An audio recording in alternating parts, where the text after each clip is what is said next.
নমস্কার বন্ধুরা, অমল দাস রিসাইটেশন চ্যানেলে সকলকে স্বাগত জানাই।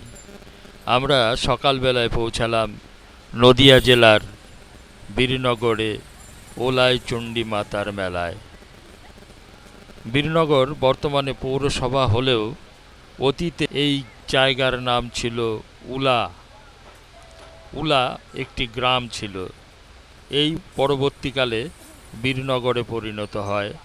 এর পিছনে একটি গল্প রয়েছে, সেই গল্প নিয়ে আমি আগে আলোচনা করেছি, এখন আর সে বিষয়ে কোনো কথা হবে না। এই উলা গ্রামের অধিষ্ঠাত্রী দেবী হলেন চণ্ডী মাতা। এই চণ্ডী মাতার নির্দিষ্ট কোনো মন্দির নেই। কতগুলো প্রাচীন বটবৃক্ষ রয়েছে।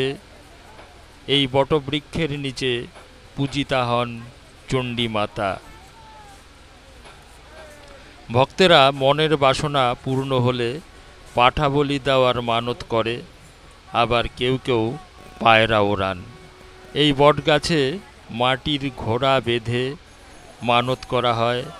মানত পূর্ণ হলে ভক্তেরা এই মেলায় এসে চণ্ডী মাতার পুজো দেন এবং ঘোড়াটি খুলে দেন এবং যা মানত করেন সেই মানতটি দিয়ে এখানে পুজো দেন। বহু দূর দূর থেকে ভক্তরা আসেন এই মেলায়। শুধু পশ্চিমবঙ্গই নয়, অন্য রাজ্য থেকেও এই মেলায় ভক্তেরা আসেন। দেখুন, সকালবেলায় জনসমুদ্রে পরিণত হয়েছে এই মেলা প্রাঙ্গণ। বহু মানুষ এখানে পুজো দিচ্ছেন। সকালবেলায় এখানে জমজমাট মেলা বসে। আর এখানে যারা দোকানি, তারা আগে রাত্রেবেলায় গিয়ে দোকান পাশার পেতে ফেলেন, আর ভোর হতে হতেই এখানে শুরু হয়ে যায়। আর একটি কথা বলে রাখি, আমার চ্যানেলে যদি আপনারা নতুন হয়ে থাকেন, আমার চ্যানেলটিকে অবশ্যই সাবস্ক্রাইব করে সঙ্গে থাকবেন। আর এই ধরনের নতুন নতুন ভিডিও আপনাদের কাছে আমি পৌঁছে দেওয়ার অঙ্গীকার রেখে আজকে আমি দেখছি বীরনগরের ওলাই চণ্ডীর মেলা। অত্যন্ত প্রাচীন মেলা। এই মেলা কতদিন যাবৎ চলছে তার নির্দিষ্ট সময় কিন্তু কেউ বলতে পারে না। বহু কাল ধরেই চলছে এই মেলার। আর এখানে অনেক পুরোহিত রয়েছে, তারা এই বট গাছকে ঘিরে পুজো দিয়ে থাকেন।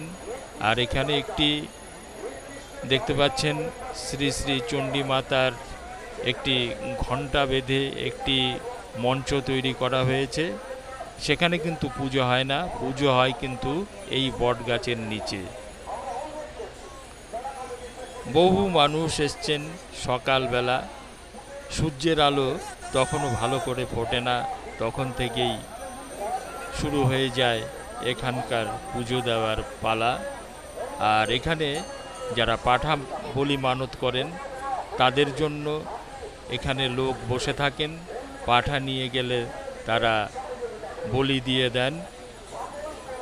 দেখছেন সেই ওলাই চণ্ডী মাতার মন্দির। আর আজকের মতো এই মেলার ভিডিওটি আমি এখানেই সমাপ্ত করলাম।